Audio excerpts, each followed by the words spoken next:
आज की कहानी का शीर्षक है, क्या बहू और बेटी समान है। माँ, मैं बहुत थक गई हूँ। घर संभालते संभालते यहाँ मेरी थकान किसी को नज़र नहीं आती।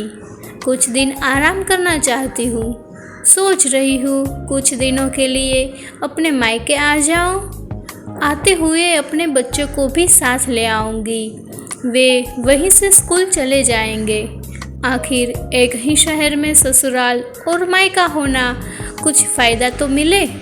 नम्रता ने फ़ोन पर अपनी माँ से कहा। पार्वती जी ने दूसरी तरफ से कहा, हाँ बेटा, जब तेरी इच्छा हो आ जाना। आखिर ये तेरा भी तो घर है। ठीक है माँ, तो कल मैं आ जाऊँगी। नम्रता खुश हो बोली। हाँ बेटा, कल आ जाओ, मैं तुम्हारा इंतज़ार करूँगी। अभी मैं फ़ोन रखती हूँ, मुझे मंदिर भी जाना है। कमला जी ने फ़ोन रख दिया और सीधे किचन में गई। किचन में खाना बना रही थी। बहू से बोली, अरे अनुपमा, सुनो, कल तुम्हारी ननंद आ रही है। आज बाजार जाकर फल, सब्जी और मिठाइयाँ लेकर आना। बेचारी मेरी बेटी ससुराल में नौकरों की तरह काम करती है और उस पर कोई ध्यान ही नहीं देता। यहाँ आएगी, कुछ दिन रहेगी तो उसका मन और तबीयत अच्छे रहेंगे। सास के मुंह से ऐसी बातें सुनकर अनुपमा का चेहरा उतर गया। वह मन ही मन में सोचने लगी, काश आपको मेरी थकावट भी नज़र आती। मैं भी दिन भर झाड़ू, पोछा, बर्तन, खाना बनाना, मार्केट जाना और हर वह काम करती हूँ जिससे हमारे परिवार वालों को कोई दिक्कत ना हो। काश आप मुझ पर भी ध्यान दे पाती। आपकी बेटी तो जब मन में आता है तब यहाँ आ जाती है, लेकिन मैं तो साल में एक ही बार अपनी माँ के पास जाती हूँ, तब भी आपको प्रॉब्लम होती है। मैं भी तो इंसान हूँ, मेरा भी तो मन है। मुझे भी लगता है अपने माँ के पास जाकर थोड़ा आराम करूँ, सुख दुख की दो चार बातें करूँ, अपना मन हल्का करूँ। भगवान, अब तुम ही कुछ करो ताकि मेरी सास की आंखें खुले और उसे मेरी थकावट भी नज़र आए। शाम तक भगवान ने जैसे अनुपमा की सुन ली और उसकी ननंद का फ़ोन आया। ननंद ने अपनी माँ से कहा कि उसकी सास ने उसे मायके आने के लिए मना कर दिया है, इसलिए इस बार वो नहीं आ सकती।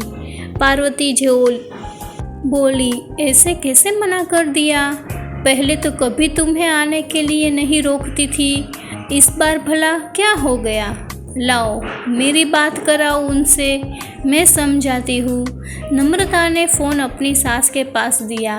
पार्वती जी ने कहा, नमस्कार समधन जी, आपसे कुछ कहना था। समधन जी ने कहा, कहिए। दरअसल नम्रता कल त्योहार है, इसलिए अपने मायके आना चाहती है। अगर आप उसे भेज दे तो अच्छा रहेगा। नम्रता की सास ने कहा, देखिए समधन जी, आपकी बेटी मायके जाकर रहे, इस बात के लिए हमें उससे कभी नहीं रोका और इस बात से हमें कोई प्रॉब्लम है भी नहीं। कुछ दिनों पहले मैं अपने रिश्तेदार के शादी में गई थी। वहाँ आपकी बहू अनुपमा की माताजी से मिलने का मौका मिला। उनसे गपशप करने के दौरान उनकी बातों से पता चला कि अनुपमा को साल में एक ही बार अपने मायके जाने को मिलता है और वह भी बहुत कम समय के लिए। मुझे लगता है आपको पहले अनुपमा को उसके मायके भेज देना चाहिए और वह जब मायके होकर आ जाएगी तो मैं नम्रता को आपके पास भेज दूंगी। एक बहुत ज़रूरी बात जो मुझे लगता है आपको समझ लेनी चाहिए कि आपको अपनी बहू को भी बेटी की तरह या बेटी से भी ज़्यादा प्यार देना चाहिए। उसे भी मायके जाने की इच्छा होती होगी।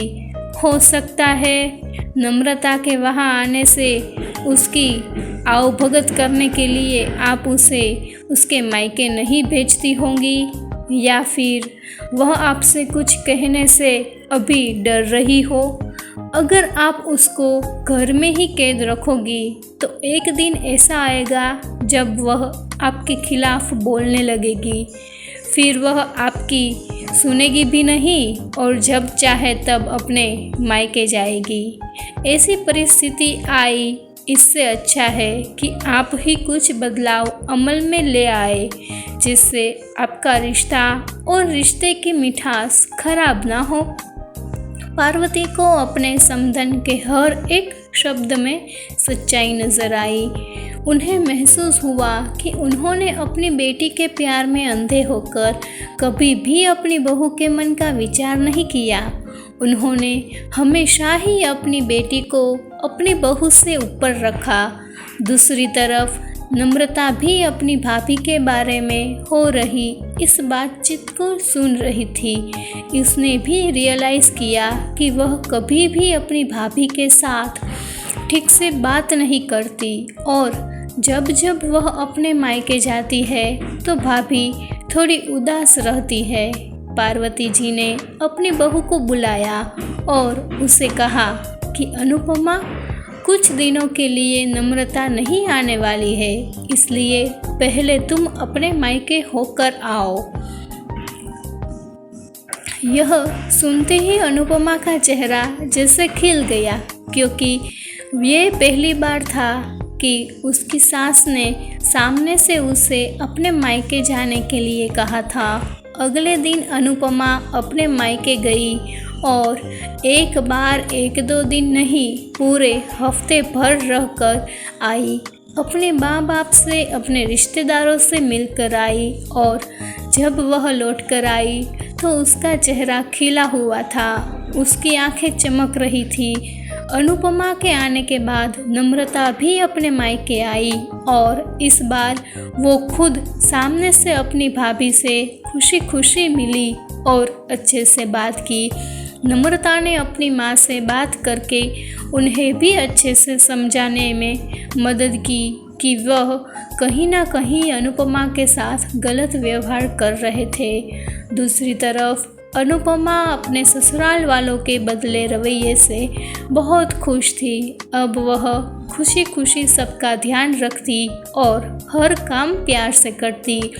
वह ध्यान रखती कि कोई भी ऐसी बात या काम ना करे जिससे घर में तनाव का माहौल पैदा हो। पार्वती जी अपनी बहू को खुद ही समय समय पर मायके भेज दिया करती। एक छोटे से बदलाव ने सास, बहू, भाभी, ननंद के बीच की कड़वाहट को दूर कर दिया और रिश्ते को और भी ज़्यादा मीठा और मजबूत कर दिया। अगर हर घर में ऐसी ही सास हो कि जो अपनी बहू को समय समय पे अपने मायके भेजे तो हर घर में ऐसा ही रिश्ता आपको देखने को मिलेगा। अगर आपको ये कहानी अच्छी लगी हो तो इसे लाइक करें, शेयर करें और ऐसी ही कहानियाँ सुनने के लिए मेरे चैनल को सब्सक्राइब कीजिए।